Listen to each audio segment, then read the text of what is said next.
In this video, we show unboxing and setting up of ReadyRails.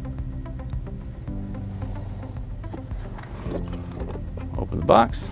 Inside the box, you'll find the rack installation guide, some cable ties, and then the right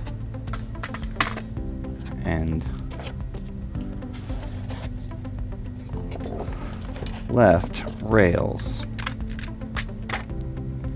If the rails came with the rail retention clips installed, you'll need to remove those before installing the rails. To install the ReadyRails, first identify where on the rack you're going to place the rails. Then align the rear side of the ReadyRail with the rack post and lock it firmly in place. Ensure that the blue latch is locked.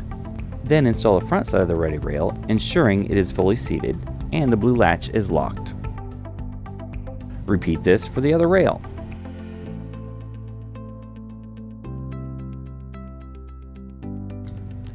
To install a system into the ReadyRails, slide out the inner member until it is fully extended. With the help of another person, align the T-nuts on the system with the rail and tilt the system to insert the rear T-nuts first, then lower the system into. Press the system back to lock the T-nuts in place. At this point, press the metal clip at the blue touch point to release the lock and slide the system all the way into the rack.